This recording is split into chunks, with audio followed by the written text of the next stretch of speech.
नमस्कार दोस्तों, मैं हूं प्रतीक। स्वागत है आप सभी का मेरे चैनल। इंडियन रोड्स पर ड्राइविंग करते समय आपको कुछ भी अनएक्सपेक्टेड चीजें देखने को मिल सकती हैं, या ये चीजें आपके खुद के साथ भी हो सकती हैं, जिनमें दूसरों की लापरवाहियां शामिल होती हैं, या कहिए जो सामने वालों के कुछ बेवकूफियों की वजह से होती हैं। इंडिया में डेली 1000 से भी ऊपर रोड एक्सीडेंट्स होते हैं और इनमें करीब 450 से भी ज्यादा लोग अपनी जान गंवाते हैं। और यह रिकॉर्डेड डेटा है, मतलब जिनकी डिटेल्स गवर्नमेंट तक पहुंच जाती है वही इसमें शामिल होते हैं। इसके अलावा ना जाने कितने सारे ऐसे छोटे बड़े एक्सीडेंट्स होंगे जो बाहर नहीं आते होंगे। अभी रिसेंटली मैंने इंस्टाग्राम पर एक एक्सीडेंट डाला था जो मिस्टर आयुष ने शेयर किया था। यहाँ पर हुआ क्या कि आयुष की फैमिली नासिक से इंदौर की तरफ वापस लौट रही थी। वीडियो में आप देख सकते हैं गाड़ी एक 4 लेन हाईवे से होते हुए जा रही है और इसके जस्ट आगे राइट साइड में एक गवर्नमेंट बस है, बीच में क्रेटा है और थोड़ी दूर जब वीडियो आगे बढ़ता है तो इसमें एक बाइक वाला भी नजर आता है जो पहले तो रोड पर चल रहा होता है, लेकिन क्रेटा के आ जाने की वजह से वो अपने बाइक को एकदम ही किनारे कर लेता है, यानी शोल्डर लेन में। अब क्रेटा का ड्राइवर जो है वो तो पहले बस को ओवरटेक करने की कोशिश कर रहा होता है, लेकिन इस बाइक राइडर की वजह से चीजें पॉसिबल नहीं हो पाती हैं और क्रेटा बिल्कुल बस के बगल में ही चलने लगती है। अब चलते चलते ही बस का ड्राइवर लेफ्ट साइड को इंडिकेटर देता है और अपने सामने चल रहे इस कंटेनर को ओवरटेक करने लगता है। यहाँ पर बगल में ऑलरेडी क्रेटा मौजूद थी, इसीलिए जगह बिल्कुल भी नहीं थी और बस वाले ने ओवरटेक करने के चक्कर में शायद इसे हिट कर दिया, या फिर शायद क्रेटा का ड्राइवर खुद को बचाने के चक्कर में अपने गाड़ी का स्टीयरिंग घुमा लिया और अनफॉर्चुनेटली एसयूवी जाकर इस बाइक में लड़ गई, जिसके बाद बाइक राइडर बाइक के साथ ही सड़क पर गिर गया और बताया जा रहा है कि इनकी ऑन द स्पॉट डेथ हो गई।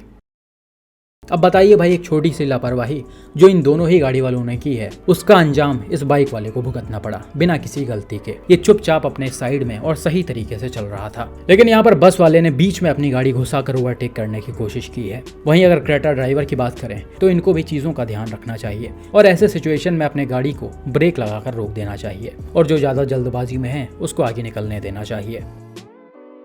ऐसे जल्दबाजी के चक्कर में और पहले निकलने के चक्कर में आप किसी की जान ले सकते हैं, जो यहाँ पर भी देखा जा सकता है।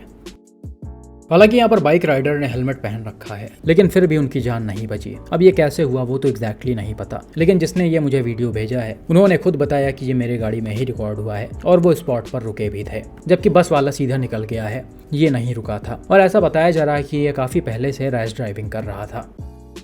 खैर भाई, जो भी हो, थोड़े से जल्दबाजी के चक्कर में आप अपने और दूसरों के जान से मत खेलें। यहाँ पर बस वाले को क्रेटा को पहले निकलने देना चाहिए था, क्योंकि वो पहले से ही ओवरटेक करने की कोशिश कर रहा था। बाइक आने की वजह से ही इसकी स्पीड कम हुई है।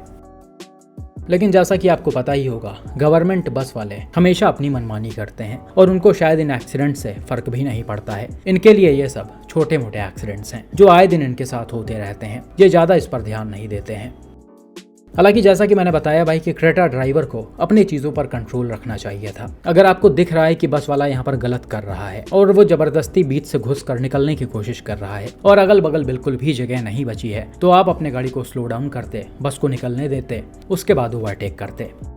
तो भाई, इस वीडियो को देखकर आप समझ सकते हैं कि जल्दबाजी में ऐसे गाड़ियों को ओवरटेक करना किस हद तक नुकसान पहुंचाता है। आप तो चलिए बड़े गाड़ियों में हैं, इसलिए ऐसे एक्सीडेंट्स में बच जाएंगे, लेकिन आपके इन लापरवाहियों से ये 2 व्हीलर्स वाले कैसे बच पाएंगे। इसलिए भाई, रोड्स पर चलते समय चीजों के लिमिट्स को जानें और उससे बाहर जाकर कोई भी ऐसी लापरवाही ना करें जो किसी भी तरह का खतरनाक सिचुएशन क्रिएट कर दें। बाकी आपको इसमें किसकी सबसे ज्यादा गलती लगती है, कमेंट में जरूर बताइएगा। बात करते हैं अगले वीडियो पर, जो छत्तीसगढ़ से मिस्टर ऋषि ने शेयर किया है। यह एक्सीडेंट रिसेंटली छत्तीसगढ़ के रायपुर में मारुति सुजुकी फ्रॉन्क्स का हुआ है।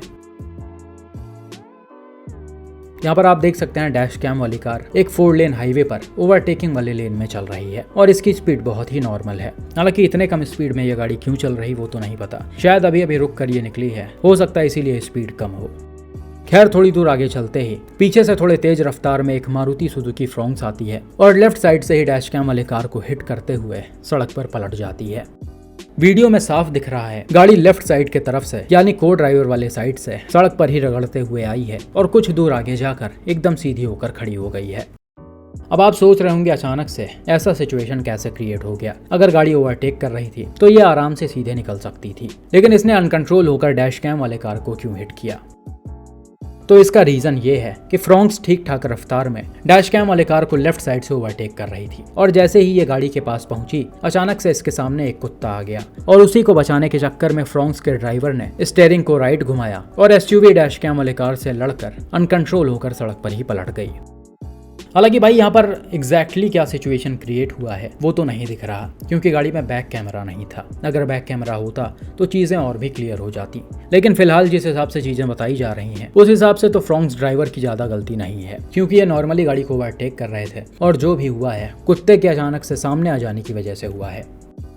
खैर भाई जो भी हो, गाड़ी ने यहाँ पर काफी अच्छा परफॉर्मेंस दिया है। हालांकि बहुत ज्यादा बार तो ये नहीं पलटी है, लेकिन फिर भी मारुति की जो लो बिल्ड क्वालिटी वाली गाड़ियां होती हैं उनका इतने में ही काफी बुरा हाल हो जाता है। छत वत अंदर घुस जाता है और पिलर्स भी कभी कभी मुड़ जाते हैं, लेकिन इस गाड़ी में ऐसा कुछ देखने को नहीं मिल रहा। ये हर तरफ से बिल्कुल सेफ है। सिर्फ इसके ORVMs टूट गए हैं, डोर्स वगैरह रगड़ गए हैं और थोड़े बहुत माइनर से डेंट्स आए हैं। बाकी कोई मेजर डैमेज गाड़ी में नहीं दिख रहा। इसके पिलर्स भी पूरी तरह से इंटैक्ट हैं, ये बिल्कुल भी मुड़े नहीं हैं और छत भी पूरी तरह से सेफ है। खैर छत पर तो शायद इम्पैक्ट पड़ा ही नहीं है, ये एक ही तरफ से ज्यादातर रगड़ते हुए सीधी हो गई है। बात करें अंदर बैठे पैसेंजर्स की, तो इस एक्सीडेंट में किसी को बिल्कुल भी चोटें नहीं आई हैं। सभी पैसेंजर्स बिल्कुल सेफ हैं, जो कि बहुत अच्छी बात है। तो भाई यहाँ पर अनएक्सपेक्टेड सिचुएशन क्रिएट हुआ है। शायद ड्राइवर के पास रिएक्ट करने का बहुत ज़्यादा टाइम नहीं था, इसीलिए वो गाड़ी पर कंट्रोल नहीं कर पाए हैं और ये सब हो गया है। अच्छी बात है, यहाँ पर कोई बड़ा एक्सीडेंट नहीं हुआ। बाकी मारुति सुजुकी फ्रॉन्क्स की बिल्ड क्वालिटी आपको कैसी लगी है कमेंट में ज़रूर बताइएगा। हालांकि इसका शायद कुछ दिनों में क्रैश टेस्ट रिजल्ट भी आने वाला है। पिछले महीने भारत एनकैप वालों ने अपने पेज पर डाला था कि कुछ गाड़ियों का रिजल्ट आने वाला है। हालांकि इस चीज़ को लगभग 15-20 दिन हो गए हैं, लेकिन अभी तक कोई रिजल्ट सामने नहीं आया। उम्मीद करते हैं ये अच्छे रेटिंग्स स्कोर करें।